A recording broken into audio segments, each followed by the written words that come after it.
Madame, Monsieur, bonsoir et bienvenue dans votre émission Parlons Santé. Ici, ce soir, plutôt, nous avons deux invités. Il s'agit de Madame Khadijatou Sarr Kébé, qui est directrice de l'hôpital Fann de Dakar et présidente du RESAOC. C'est le réseau des hôpitaux d'Afrique, de l'océan Indien et des Caraïbes. Elle est là justement pour nous parler de ce réseau, mais également de la grande rencontre qui va se tenir à Dakar, mais surtout du thème de la rencontre qui va réunir beaucoup d'acteurs de la santé ici au Sénégal, venus du monde entier. Il s'agit de la certification des établissements de soins, état des lieux de la démarche qualité dans les hôpitaux des pays, des pays membres du RESAOC. Et nous avons également sur ce plateau le professeur Mamadou Sarr, qui est président justement du comité scientifique de ces 12e rencontres hospitalières du RESAOC ici à Dakar. Bonsoir à vous. Bonsoir. Alors, docteur, ou plutôt Madame Kébé, nous parlons ce soir du RESAOC, mais surtout de cette grande rencontre, mais également de ce thème, un thème très important parce qu'on parle de certification des établissements de santé. Nous y reviendrons bien sûr avec vous et le professeur Mamadou Sarr, mais vous êtes la présidente du RESAOC. Qu'est-ce que le RESAOC? Merci Ramata pour cette invitation. Le RESAOC, c'est un réseau d'hospitaliers francophones. C'est le réseau des hôpitaux d'Afrique, d'océan Indien et des Caraïbes. Et c'est un réseau né en 1996 à Ouagadougou. Et l'objectif principal, c'est de fédérer nos énergies pour aboutir à une mutualisation, à un partage de compétences afin de délivrer aux populations des soins de qualité. Et le thème est dans ce sillage. Comment faire dans les process et processus pour délivrer aux populations des soins les meilleurs. Et tout ça se fera sous l'égide du ministre de la Santé et de l'Action sociale du Sénégal. Très bien. Alors, le thème, vous l'avez dit, la certification des établissements de soins. Déjà, professeur Moussa, quand on parle de certification des établissements de soins, qu'est-ce qu'on peut entendre par là? Ou qu'est-ce qu'on doit entendre, justement? Qu'est-ce qu'on doit entendre? Voilà. Merci pour la question et pour l'invitation. Au nom du comité scientifique des 12e rencontres hospitalières du RESAOC, que Madame la Présidente et l'ensemble du réseau et la tutelle ont bien voulu me confier la présidence. Je suis très honoré de répondre à cette question. Quand on parle de certification, surtout en assurance qualité, dans le domaine de la qualité, cela renvoie à la conformité à des exigences. Les exigences sont préalablement définies, ils sont élaborés, acceptés et partagés par l'ensemble des parties prenantes et intéressées. Dans le cas d'espèce, on cherche à ce que les établissements de santé soient conformes aux normes édictées, lesquelles normes sont configurées dans ce qu'on peut qualifier de référentiel qualité. Donc il y a un certain nombre de domaines d'évaluation, des exigences particulières, et cette certification est la voie royale pour avoir une reconnaissance internationale, mais la certification également permet de donner confiance aux usagers par rapport à un système de santé. Et la même certification permet également de garantir la qualité des soins qui sont offerts, mais cette même certification va permettre également à ce que les établissements de santé soient beaucoup plus crédibles vis-à-vis de la tutelle, vis-à-vis des partenaires, mais ça également renforce la gouvernance de ces établissements de santé. Et un des axes majeurs également de la certification, c'est de permettre, dans le cadre de l'optimisation de la gouvernance, de réduire les coûts des process, puisque la non-qualité, souvent, est plus chère que la qualité. Voilà à peu près, donc ça couvre un ensemble d'axes de domaines d'intervention. Et nous pensons qu'en certifiant les établissements de santé, on va renforcer leur crédibilité, la confiance des usagers et optimiser leur performance. Je reviens avec vous pour savoir quels sont les points qu'il faudra mettre sur la table pour atteindre cette certification. Mais déjà, Madame Khadija Kébé, est-ce qu'aujourd'hui une demande ou un besoin pour les structures hospitalières du Sénégal et des pays membres du RESAOC d'arriver à cette certification? Absolument, parce que si on revisite les thèmes déjà abordés par le RESAOC depuis 1996, la démarche qualité revient pour la seconde fois. Ça a été déjà abordé. Donc ça signifie quoi? que c'est un besoin qui est permanent, c'est une démarche qui est en continu. Et cela, les établissements de santé en sont conscients. Et ici, au niveau du Sénégal, on peut, dans l'état des lieux, voir qu'il y a des services qui sont dans la démarche, qui sont dans une démarche de certification. À l'hôpital de Fann, à Dalal Jamm, à l'hôpital principal, à HMO, tout ça, c'est des certifications, c'est des processus en continu que les hôpitaux entreprennent. Et dans le cadre du management global, au niveau du ministère de la Santé, on a connu 100G1, 100G2, les 5S. Tout cela, c'est des démarches qui permettent de garantir des soins de qualité. Parce que c'est la finalité qui est extrêmement importante, parce que cette finalité, c'est pour les populations, c'est pour leur donner des soins normés à l'image de tous les pays développés du monde. Voilà, c'est vrai. Madame Khadijatou Sarr Kébé, la directrice de l'hôpital Fann, qui est la présidente du RESAOC, vient de le dire. Cette certification, elle est pour les usagers et ces patients qui viennent dans nos structures hospitalières.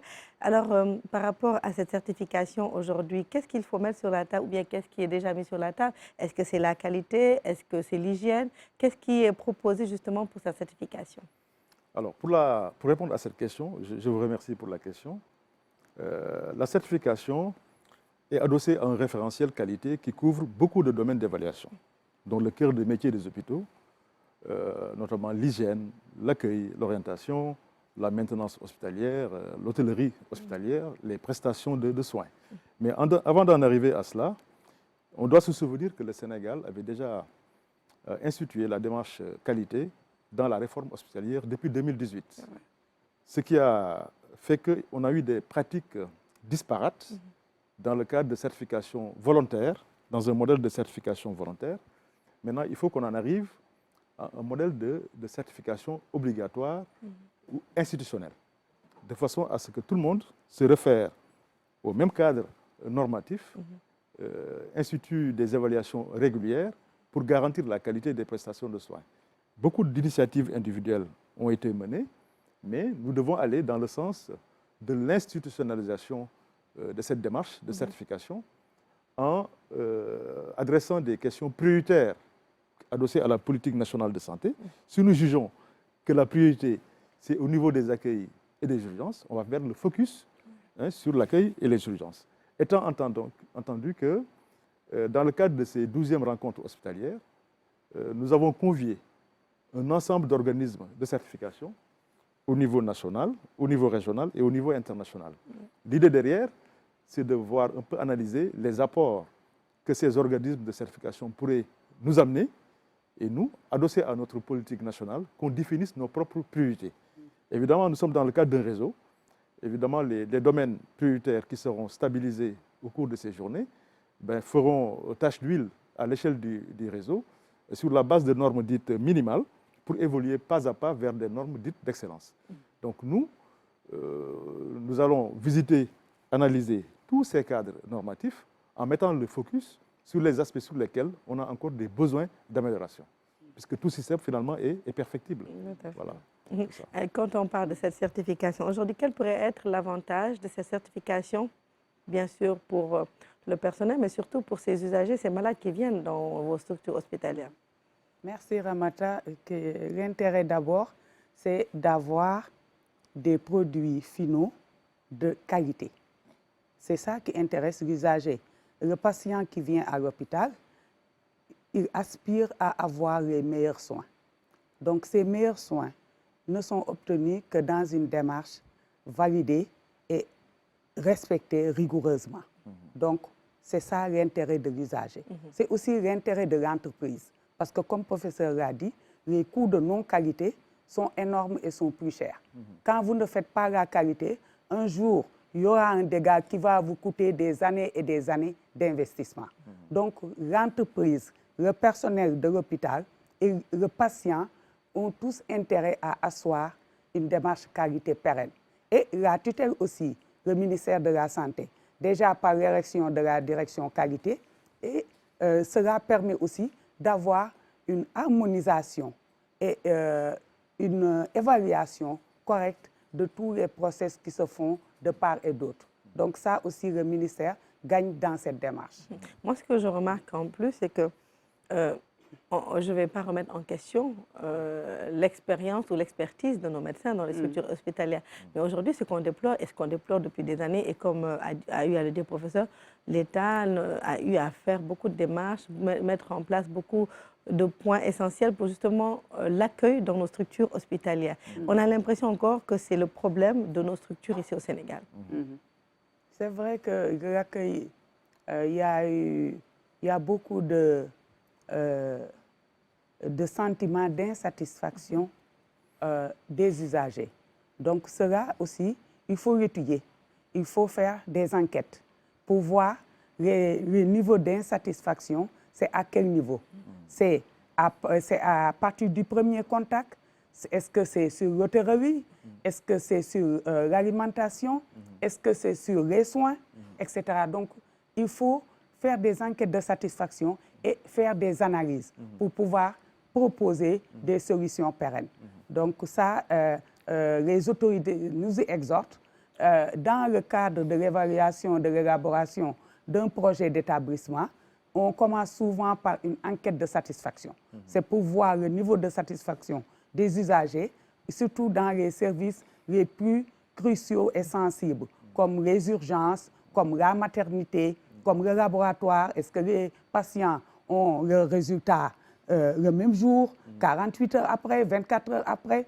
Pourquoi les usagers, des fois, s'ils ont les moyens, vont dans le public, alors que nous tous, nous savons que quand il y a des gros dégâts, ça revient dans le public. Donc c'est ça, il faut vraiment des enquêtes savamment menées par des experts pour tomber sur des résultats qu'on pourra analyser pour trouver des solutions consolidantes. Alors, professeur, vu votre perspective et en tant que président du comité scientifique, pensez-vous qu'on pourra un jour résoudre ce problème de l'accueil dans nos structures hospitalières? Merci pour la question. Je voulais d'abord, peut-être si vous le permettez, revenir un peu sur la problématique qui a été posée. Je pense que quand on parle de certification, il ne s'agit pas de revisiter les politiques, normes et protocoles thérapeutiques. Moi, je suis issu de la faculté de médecine de Dakar. Je connais bien mes collègues. Ils sont experts tous dans leur domaine. Tout ce qui est protocole thérapeutique, ce n'est pas de cela qu'il s'agit. Tout à fait. Quand on parle de certification qualité, il va s'agir plus des aspects organisationnels des établissements de santé et des aspects de fonctionnement. Comment optimiser le fonctionnement. Mais tout ce qui est protocole thérapeutique, encore une fois, ça, on laisse aux experts de leur domaine, les gynécos, les pédiatres, les cardios, qui sont très qualifiés pour cela. Mais comment, dans l'ensemble du fonctionnement des établissements de santé, comment on peut segmenter les processus et les optimiser? Et parmi les processus d'optimisation, il y a les processus qui sont relatifs aux usagers, dont le premier, c'est l'accueil. Qu'on soit en ambulatoire, qu'on soit visiteur, accompagnant, qu'on soit malade. Comment ces structures sont accueillies? Le plus souvent, la remarque qu'on a, c'est que dans les structures de santé, le vigile est le premier qui accueille. Et il n'est pas formé pour cela. Donc c'est au vigile d'adresser l'orientation des malades. Il ne connaît pas bien, il ne maîtrise pas le circuit du patient. Donc il faudra qu'il y ait un personnel dédié, qualifié pour ce genre d'exercice comme l'accueil. Et heureusement, dans les référentiels qualité que nous sommes en train d'élaborer pour le compte du RESAOC, le premier point d'entrée, c'est l'accueil et l'orientation. Excellent. Voilà, donc avec des critères précis, des indicateurs de qualité, un personnel formé et dédié exclusivement à l'accueil et à l'orientation. Pour adresser les malades, il faudra que l'hôpital également soit fléché, il faut que toutes les structures soient identifiées, normées. Donc tout cela va concourir à plus de clarté et de visibilité, voire de lisibilité du circuit du patient. Je pense que les références qualité servent à ça. On ne part pas sur un terrain nu où rien n'a été fait, mais on est dans des dynamiques d'amélioration continue et d'optimisation des processus. Heureusement, le référentiel qualité a pris en compte la dimension de l'accueil, aussi bien pour les urgences que pour les ambulatoires. Alors, professeur, quand on vous suit, il y a tout un aspect technique à mettre en œuvre pour arriver à cette certification. Alors, quand on vous écoute également, on sait qu'au Sénégal, on a vu ces dernières années, on a fait beaucoup d'efforts dans l'équipement, ce qui est le plateau technique. Mais si on doit suivre ces normes techniques, je pense qu'il y a encore du travail à faire. Alors, le travail, merci pour la question. Le travail, c'est d'abord, comme j'ai dit, il faut institutionnaliser la certification. Ça veut dire qu'il faut que cela soit adossé à un cadre réglementaire. Et ce sera confié à qui, justement, ces Alors, certifications? le cadre réglementaire est piloté et mis en œuvre par une haute autorité de la santé. En France, ils ont la HAS. Au Mali, ils ont l'ANAS, l'Agence nationale d'évaluation de la santé. Au Bénin, ils ont l'ARS. Ce n'est pas une direction qualité logée dans un ministère qui porte toute l'infrastructure qualité. L'infrastructure qualité est une infrastructure nationale adossée à un cadre réglementaire, pilotée par une haute autorité de la santé, mais mise en œuvre et opérationnalisée par une direction de la qualité. Puisque s'il y a libéralisation, il faudra qu'il y ait une régulation. Or, ce qui manque dans ce pays, au Sénégal, bon, je vais le dire comme ça, à l'image de ce qui s'est fait au Maroc, à l'image de ce qui s'est fait au Burkina, au Mali, à la France, aux États-Unis, partout, ils ont des hautes autorités de régulation des systèmes de santé. Parce que c'est la libéralisation du système qui l'impose, qui impose de réguler. Ça doit donc adosser à des organes de gouvernance.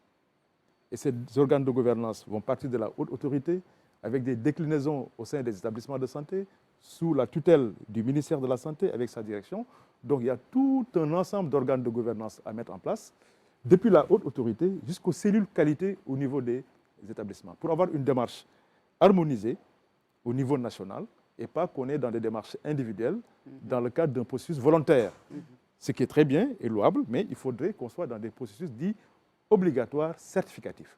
Comme ça, on a une rétroaction de la part des prestations dans le cadre de la reddition de comptes, parce que l'assurance qualité également participe à la reddition de comptes. Tant qu'on n'a pas des retours d'informations, tant qu'on n'évalue pas, on ne peut pas évoluer. Dans le jargon, c'est comme ça qu'on dit. Il faut s'évaluer pour évoluer. Tout à fait. C'est de ça qu'il s'agit. Ok, alors, directrice, on parle également d'un autre aspect. Je sais que c'est très lourd, on va dire, pour les directeurs d'hôpitaux ici au Sénégal. C'est la gestion de l'hygiène dans nos structures hospitalières. Parce que vous faites un travail, vous mettez en place des processus, tout un dispositif, mais également le comportement, on va dire peut-être des usagers ou de ceux qui accompagnent les malades, font que vous n'arrivez pas toujours au résultat que vous souhaitez. Oui, ça, c'est vraiment constaté, malgré les efforts que déploient les structures de santé par la mise en place même d'un service. Et ça a un énorme coût également. Oui, absolument. C'est des marchés qui sont lancés. L'hôpital l'externalise. Et ce thème-là, l'externalisation, a été un des premiers thèmes débattus par le réseau. Parce qu'avant, vers les années 90, l'hôpital faisait tous les métiers. Et le RESAOC a été un des premiers réseaux à réfléchir pour dire qu'il y a des métiers qui doivent sortir de l'hôpital. Très bien. Qu'on le donne aux experts de ce domaine. Et c'est de ce fait que le nettoiement ici au Sénégal a été externalisé, le gardiennage et beaucoup de secteurs. La cuisine, même la restauration a été externalisée. Donc ça a été vraiment un pas en avant parce que quand vous externalisez, vous avez une position de contrôle et de supervision. Donc ça aussi, il faut le faire. Parce qu'il y a les dossiers d'appel d'offres, les cahiers de charges qui imposent des spécificités techniques que vous devez suivre pour que votre prestataire fasse ce qu'il a à faire. Mais dans tout ça, il y a aussi notre vécu quotidien. Un malade est accompagné, ils sont toute la journée à l'hôpital. Donc, il y a des coûts que l'hôpital subit, l'environnement subit.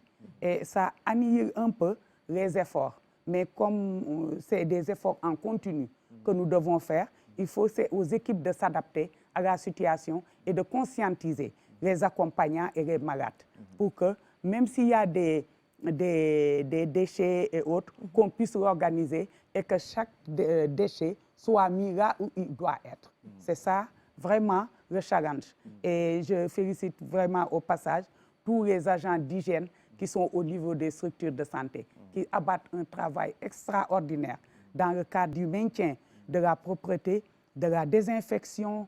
Et vraiment, c'est un travail, lors de la Covid, ils ont été les premiers soldats. Et j'en profite vraiment pour les féliciter. C'est vrai, tout à fait. Alors, est-ce que, je sais que, je vous l'ai dit, on sait que le personnel, machallah, les professeurs ou docteurs qui travaillent dans les structures, vraiment, on n'a pas... on n'a pas grand-chose à les reprocher quand même. Ils font leur travail, ils ont la formation qu'il faut surtout. Mais aujourd'hui, ce qu'on déplore, c'est d'autres points, bien sûr, tels qu'on l'a dit, l'hygiène, l'accueil et d'autres points.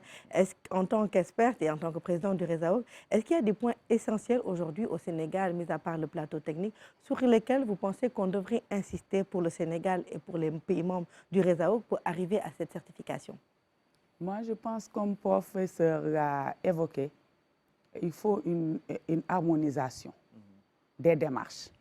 Parce que, avec l'autonomie de gestion, la réforme hospitalière depuis 1998, les hôpitaux ont quand même une flexibilité dans la vision qui est traduite dans le projet d'établissement. Donc, il y a une autonomie, je ne dirais pas certaine, il y a une autonomie de gestion. Mais il y a des orientations macro qui sont définies au niveau du gouvernement, au niveau du ministère de la Santé. Et la certification, c'est un continu, c'est un processus qui ne s'arrête jamais. Donc ça doit être institutionnalisé. Et vraiment, que ce ne soit pas une démarche qui sera à l'air du temps, mais en continu et obligatoire. Parce que c'est pour quoi faire? C'est pour parvenir à standardiser ces process et procédures pour arriver à une assimilation et que le résultat soit un taux de satisfaction et des produits finaux garantis et normés. Donc ça, ce n'est pas en laissant chacun faire à son goût qu'on y arrivera. Il faut une harmonisation et une prise en main de la tutelle. Et je pense que le ministère en est conscient. Alors, une question qui s'adresse à tous les deux, c'est par rapport à la tarification, puisqu'on parle, vous êtes en train de parler de certification pour le mieux-être de vos patients. Est-ce que vous pensez prendre en charge cette question de la tarification dans la certification?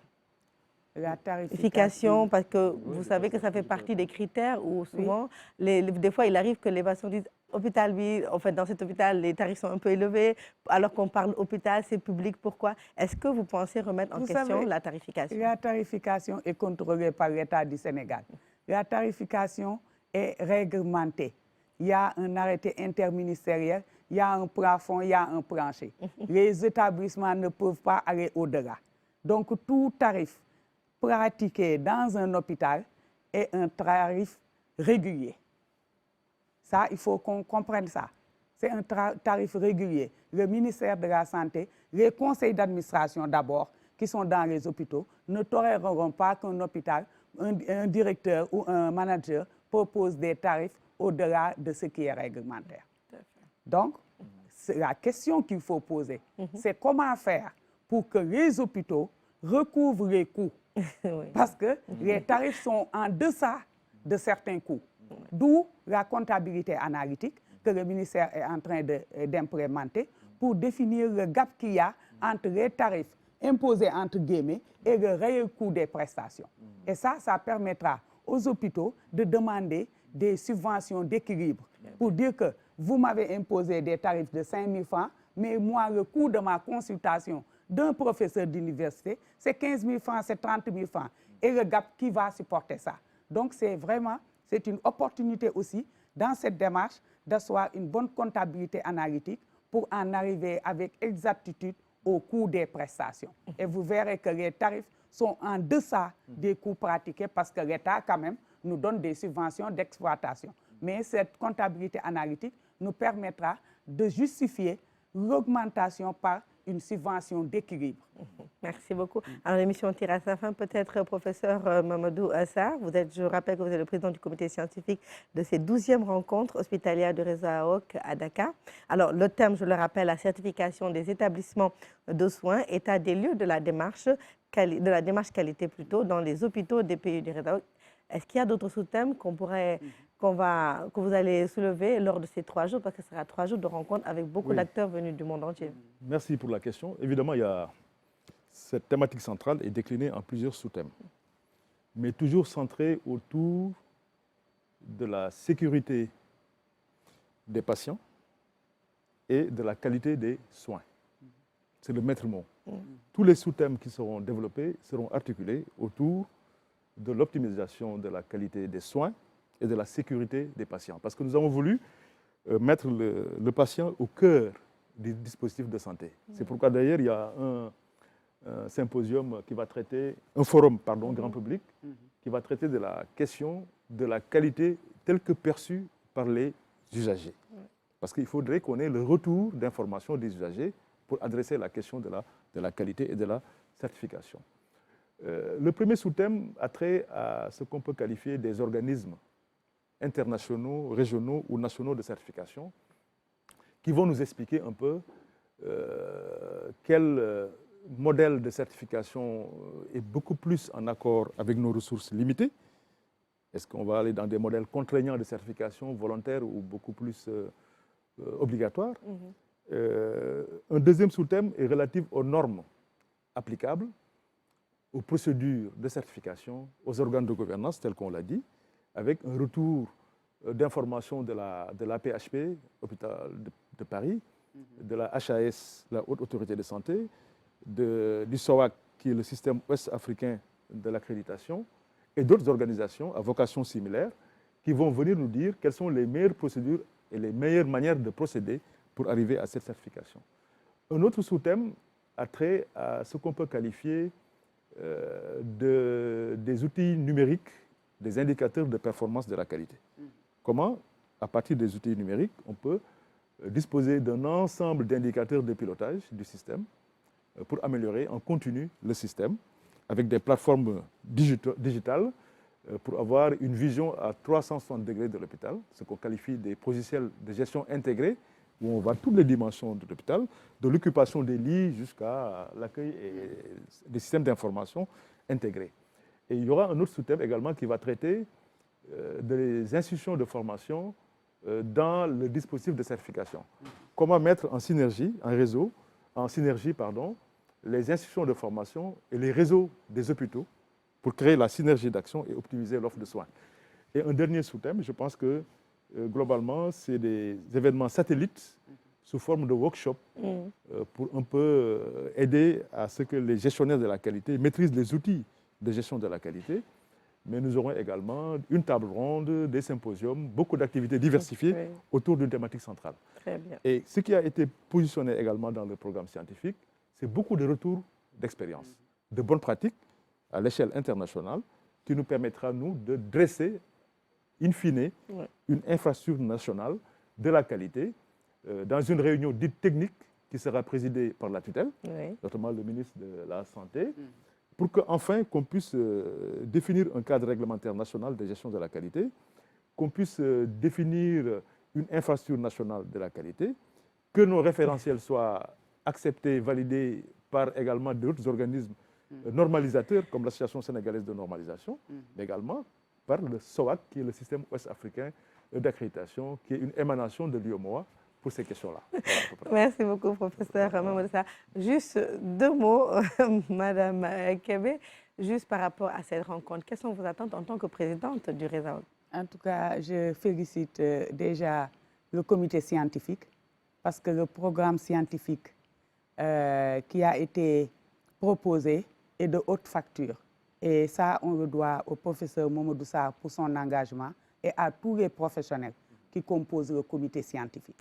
Parce que nous attendons à Dakar près de 500 participants et des sommités dans le domaine. Donc, l'attente est que Dakar 2024 dépasse toutes les espérances et que c'est la troisième fois que le RESAOC vient à Dakar parce que le Sénégal est membre fondateur. Donc, nous devons vraiment nous féliciter de cette implication des universitaires et des professionnels pour produire un programme de qualité de niveau international. Vraiment, c'est ça que je voulais dire. Merci beaucoup, Madame Khadijatou Sarr Kébé, qui je rappelle qui est la directrice de l'hôpital Fann, mais également la présidente du RESAOC, et du professeur Mamadou Sarr, qui est président du comité scientifique de ces 12e rencontres hospitalières du RESAOC à Dakar. Et je rappelle que le RESAOC est le réseau des hôpitaux d'Afrique, de l'océan Indien et des Caraïbes. Madame, Monsieur, merci également de votre aimable attention. Excellente suite de programme sur la RTS.